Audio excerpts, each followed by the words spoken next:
Fala, gente boa. Bom, se existe um regulamento, se existe uma, não, mais do que um regulamento, né? Se existe um mandamento sagrado aqui do canal, esse é um mandamento, né, que determina que se pobre, esquecido e anônimo youtuber mostre fotos ou gravuras antigas. Pois bem, a primeira foto do vídeo que eu mostrarei será essa foto aqui, que inclusive eu já havia mostrado, né, há meses atrás, né, um vídeo bem antigo até.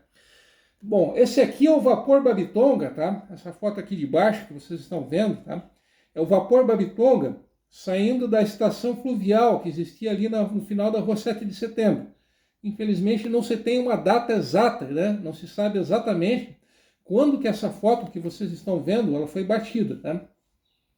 Bom, como eu havia mencionado, né, essa estação fluvial que funcionou até por volta de 1933, eu tinha, como, afinal de contas, né, uma pergunta que eu fiz no final, no encerramento do vídeo anterior, né? Afinal de contas, como é que era o esquema? Quais que eram os horários, né, desse serviço desses navios, né, que partiam daqui e iam até São Francisco, né? Bom, na verdade, não havia uma tabela, não havia uma tabela de dias e de horários fixos, tá? Bom, por quê? Né? Certamente vocês estão perguntando, por que que não havia horários fixos? Bom, porque tudo dependia do tamanho das marés, né? Da altura da maré do Rio Cachoeira. Então, por causa disso, só a cada 12 horas é que havia viagem. Então, aproximadamente de 12 em 12 horas, a maré do rio estava cheia. Então, nessa ocasião em que a maré estava alta, é que ocorriam as viagens. Tá? Bom, mas afinal de contas, como que as pessoas elas ficavam sabendo que haveria viagem? Bom, ali naquela estação fluvial que eu mostrei para vocês no vídeo anterior, e de certa maneira ainda há pouco, tá? Era fixado um mural, né, um aviso, um panfleto avisando quando que ocorreria a próxima viagem. Também era fixado um panfleto numa casa, no que hoje, na rua São Pedro, que hoje é a rua Ministro Calorjas, na casa de um tal de Alfredo, do Alfred Beck, tá? Então, na casa do Alfred Beck, repetindo, estava localizado no que hoje é a Rua Ministro Calógeras, era fixado um panfleto avisando quando que ocorreria a próxima viagem.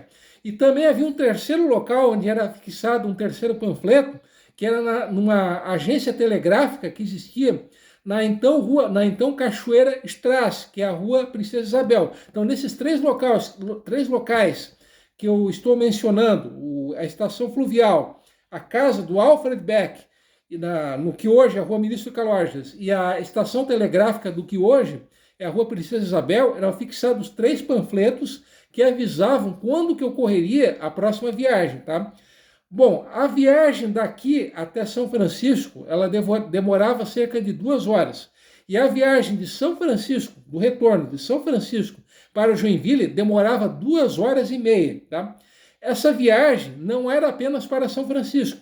Havia ainda um outro destino, que era Paraty. Para quem não sabe, Paraty é o antigo nome de Araquari. Até 31 de dezembro de 1943, Araquari teve o nome de Paraty, Paraty com Y no final, né? Y ao invés de I. Bom, hoje isso pode parecer bem bizarro, né? E é bizarro, né? Até. Mas ali, a alguns metros da igreja matriz de Araquari, havia um pequeno porto fluvial. Então ali, esse era um dos destinos dessa pequena embarcação, do vapor Babitonga. Tá? O vapor Babitonga, né, eu já estava me esquecendo, embora ele tenha chegado a Joinville em 17 de novembro de 1878, ele só começou a operar comercialmente a partir de 2 de junho de 1880. Mas por que ele demorou tanto tempo? Vocês estão perguntando, né? Vocês estão perguntando bem ansiosos e curiosos aí do outro lado. Bom, aí entra a velha e burra burocracia brasileira, porque o navio ele precisaria de uma autorização do governo da província de Santa Catarina para que ele começasse a operar. Então, já naquela época, já lá em 1800, lá no século XIX, já havia a infame, né? A infame e burra burocracia atrapalhando tudo, né? Então, por questões burocráticas é que houve essa demora, tá?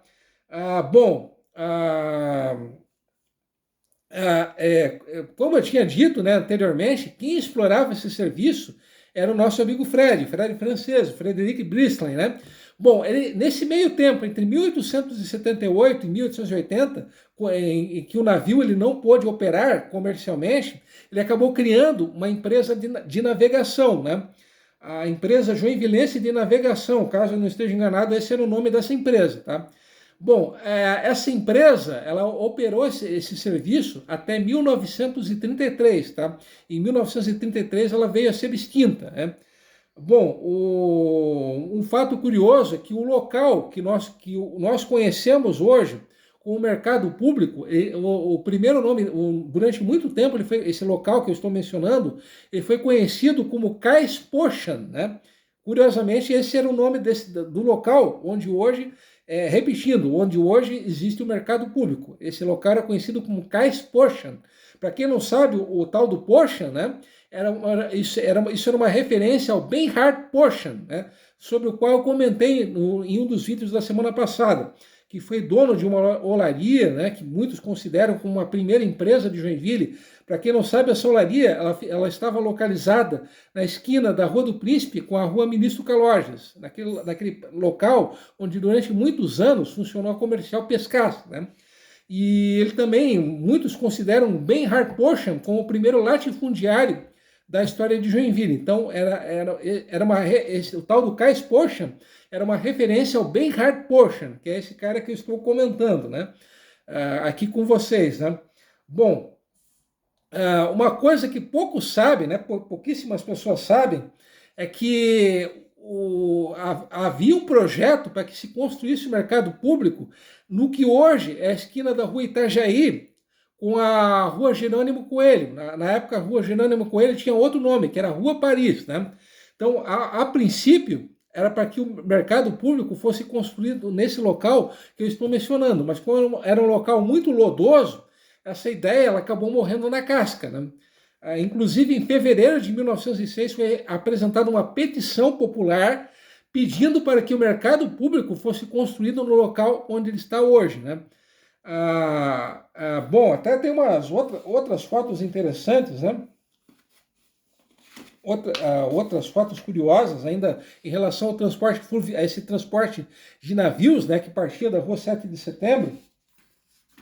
Tem uma outra foto aqui do vapor Babitonga, né? Essa foto aqui, ó. Então, mais uma foto do vapor Babitonga para vocês, tá? Além do vapor Babitonga, a empresa do nosso amigo Fred tinha ainda mais um outro navio, que era um navio a vapor chamado Dona Francisca. Esse navio, esse segundo navio, Dona Francisca, ele começou a operar a partir de outubro de 1883. Ele poderia levar 18 passageiros no convés, né?